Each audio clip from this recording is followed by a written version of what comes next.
and welcome back to my channel. If you're new to my channel, my name is Sophie and I would love it if you click that big red subscribe button down below and turn on that notification bell as well so that you never miss a video. Now in this video I'm going to be talking about some of the realities of studying languages. Now I studied French, German and Spanish at university, and I've always kind of talked about my degree in a very positive way, and you know, I don't regret my degree. I'm glad that I did my languages degree, you know, so that's why I talk about it in such a positive way. But that doesn't mean there aren't any like negative points, shall we say. And I have had a lot of people also ask me about the level that you get to when studying languages at university. So I thought, you know, it's time to just kind of talk about some of the harsh realities, shall we say, because some of these things I would have liked to know before I did my degree, and yeah, it can really help people make a valid decision about the way to learn a language, because obviously going to university isn't the only way to learn a language. Like, some people just learn languages at home, some people learn languages through travelling and moving abroad. There's so many different ways that you can go about it.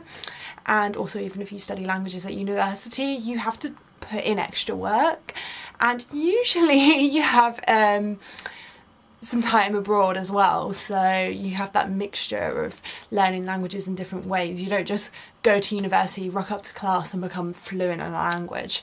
So yeah, without further ado, let's get on with the video. So firstly, I thought I should address the level that you reach when you complete your degree. Now, I thought you became fluent, like when you finished your degree you could call yourself fluent. But I also thought fluency was a completely different thing to what I now think it is. So I used to think fluency was like native speaker level, which is actually C2. But you know, I know people who speak English to a level that I would say is like native level, and they still tell me, no, I'm not level C2. And from what I've heard, like, it's a very high level to reach. I think there's not many places that even do like official level C2 tests from what I've heard, so I feel like it's quite hard to like get, you know, official confirmation that you are that level. I'm sure there are people that, you know, are that level, and it, you know, that are, but I get the impression that you really need to be speaking the language every day. And I feel like unless you move to the country or you have like a partner who is a native speaker of what the language you're trying to learn, you know, are you really going to be speaking the language every day? I mean, it depends. I guess it depends on your friendship group as well. But like, I studied 3 languages at university. Of course I was not speaking German, Spanish and French every day. And if I was, I would have been, you know, speaking one of those languages more than the others, etc. Like, I'm sure I wouldn't have split my time up equally between all 3, you know. So yeah, getting to that level is just so hard and takes a lot of time. It doesn't mean it's like not possible, but you know, I'm not going to say no one comes out of university with that level, because like I said, I guess it really depends on how much you speak in it. And some people might be speaking a language, you know, every day as well as studying it. But you know, I definitely didn't come out of university with that level, and they say we should be level C1 when we finish university. Now this is actually still considered fluent by many people, although I will say that people that I've met who haven't learnt a language still seem to think fluent is like native speaker level, which is C2, but then they probably don't understand the levels anyway, because I didn't understand the levels until I was an au pair in Germany. That's the first time I heard about those levels. I'd never heard about them when I was studying languages at school, for example. So yeah, and level C1 is still good because it's literally just below level C2. And when I was working as an au pair in Germany, people were saying that you needed to be like level B2 to get most jobs, and loads of people were like trying to get an official level B2 certificate. So, you know, level C1 is above that.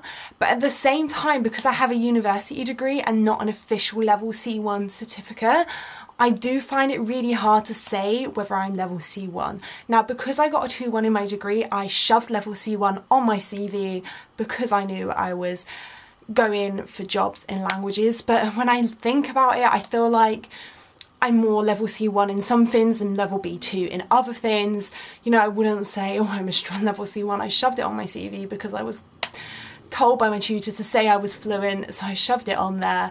And I still got questions about my level when sending my CV off, despite having clearly written my level on my CV, but people were still asking me about it. Yeah, so level C1, am I level C1? I definitely wouldn't say I'm level C1 now, and it's only been a few months since I've graduated, but now I would say like maybe like understanding level C1, but speaking and writing definitely more level B2. Definitely.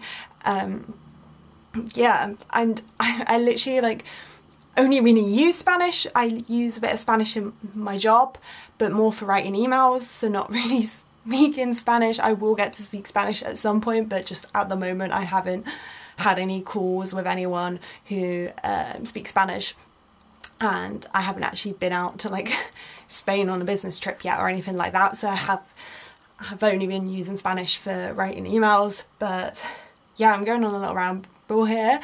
I still struggle to say whether or not I'm fluent. Every time someone asks me, I get into this massive long debate, and I have friends who got first, who did better than me, who turn around and say, oh yeah, I'm definitely not fluent, even though they got first, and I'm like there like I got 2-1, and it's crazy. I feel like fluency, you really can't judge it. It's really just your own like opinion, how confident you feel, and I feel like some days I'm more fluent than others, and I'm really rambling on now, but just bear in mind that there's no, you know, you finish university, tick, you're this level, yay, congrats, you're fluent. Like, it's all about how you feel and how much you're using your languages. The next harsh reality that I have had to face is that a modern foreign language degree doesn't necessarily fully prepare you to use a language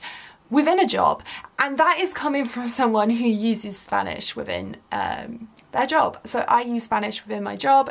It was like advertised as, you know, a Spanish speaking role, and so far I've only really been sending out emails in Spanish, and I realised that I didn't know how to write a business email. Like, we never went over how to write a business email or anything like that. All the written work that I did at uni was just essays and translations, and I feel like all they really prepared us for was to use languages as being a teacher, and I know they definitely prepared us for that because I helped out at some of the open days, and one of the lecturers went on about how they really explained to us the grammar so that we can teach the language to others and understand how it works. And I feel like they prepare us to be a translator as well, because we did loads of translation tasks, but even then they don't fully prepare us to be a translator, because all the lecturers will try and convince you to do a translation masters if you want to become a translator, and say, you know, they say really you need to get a master's to be a translator, so they don't even like fully prepare you for that. But yeah, I had like no idea how to write a business email. Obviously I had a bit of an idea because I know what's formal language and what's not formal language, but there's just certain sayings and certain ways of writing that just I didn't know, I wasn't aware of. Yeah, I just feel like my Spanish, you know, it really needs working on, and I can practice it, but I can't really practice business Spanish other than when I'm at work. So I'm sure like it will improve, but even then I'm not actually sending out that many emails in Spanish at this moment in time. So like, yeah, we will see how quickly it improves. Hopefully when I start having like actual like business calls or whatever with people who speak Spanish, it will start to pick up. But at the moment, like, the only time I speak Spanish to someone outside of work is if I'm sending voice notes to a friend, and obviously the language I use then is not the language I'm going to be using when I'm writing an email to like a CEO. You know, it's just not the same. The next reality is a bit of an obvious one. I guess I've already kind of touched upon this, but that is that you're always going to be learning that language. You know, you're not just going to come out of university and know everything in that language. You're still going to have to learn that language. if you want to keep your skills up, you're still going to have to speak it or use it in some way. But that's the same with our mother tongues, right? Like, I don't know every single word that there is in the English dictionary. I will always still learn new words in English. When I'm like reading articles or something in English, I will come across new words. And when I watch back my videos, I notice I make silly grammatical errors, even in English, which is my mother tongue. And just like, sometimes I just use the wrong tense when I'm speaking. I don't know why. I think that's maybe just me just being a bit like dumb. I don't know. I doubt my abilities a lot. Imposter syndrome is so fun. It's one of the reasons I stopped teaching English, because I thought that some of my students actually spoke better English than me, so I didn't feel that I was helping them. Yeah, anyway, that's another story. A story for another video. Yeah, but yeah, you're always gonna still be learning, and I do feel like if I don't speak my languages for a while, I notice I'm get rusty, and then when I speak them again, I'm just not as fluent. I'll pause a bit more to think of words, and I'll be questioning in my head whether I'm pronouncing something correctly, things like that. But when I'm speaking them often, I just get a bit more comfortable, and you know, I think that's something that everyone experiences, so just, yeah, bear that in mind. Next, I want to talk about something that I experienced when I was applying for jobs, and that is that not every company is going to consider the fact that you've got a language degree as proof that you can speak that language. Now, I thought if I put on my CV, right, I've got this degree and, you know, I got a 2-1, and then further down I put languages, German level C1, French level C1, etc. People would see that and they would just kind of know what my level is. They might want to interview me in that language to see that, you know, I haven't just lied on my CV, and really just to see how comfortable I am, you know, speaking that language. I expected that, but I didn't expect this one recruiter to get back to me with an email saying, "What level is your German? We usually only take on fluent people." Even though I said that I had a degree and I said that I was level C1, in my head I thought level C1 was fluent. That's what I'd been told like all the time, that level C1 is like fluent. So I thought they would see that as fluent, and then they would just, you know, if they were interested, they would just maybe give me a call to see what my German's like before inviting me into like a in-person interview. Not say we normally take on someone fluent, so I think what they actually meant is they usually take on a native speaker, and they was looking for a native speaker, in which case she worded it wrong.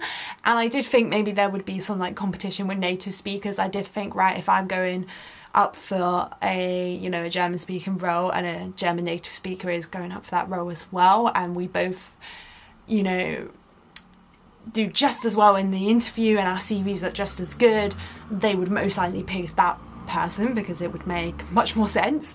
But I didn't expect to get an email back like that. But that was only some places. I actually went through like 3 stages like of an interview for one job that was a Spanish speaking job, and like the 3rd stage was the final stage, and I asked about if they wanted to see what my Spanish was like, and they didn't even speak Spanish. There's a car alarm going off, typical. So much background noise during this video. Anyway, they literally wasn't interested in seeing my Spanish level at all, and I actually got offered a German speaking recruitment role without speaking German at all. The guy was just like, yeah, if you've got a degree in it, I'm sure it's fine. I'm sure once you're throwing yourself out there into calls, your German will be even better than it was when you were doing your degree. Like, literally didn't care. But then I've had others where they have called me up and they've wanted to see my my level, hear it from themselves, or they've wanted me to also like write something and send it over to them so they can see my like written level as well, which I completely understand. That's what I was expecting to, you know, get interviewed in the language, and I did have to do part of my interview that for my current job in Spanish, which I understand, but I just wasn't expecting an email questioning my level when it's on my CV and saying that they usually take fluent people. I didn't expect that. Sorry, my camera stopped recording because I didn't realise that there was a load of old footage on my memory card. I thought this was a new clean memory card, but nope. So yeah, anyway, as I was saying, I'm not the best example to go by, but I wanted to share my experience anyway.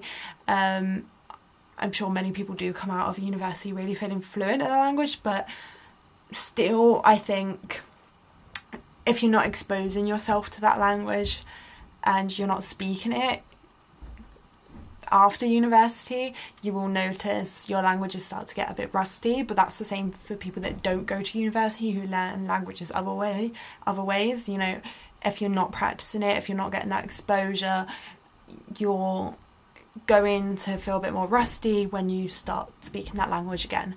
But anyway, that's it for this video. I hope you enjoyed it. Please do click that big red subscribe button if you did. And yeah, give this video a thumbs up as well. And hopefully I'll see you all in the next video. Bye!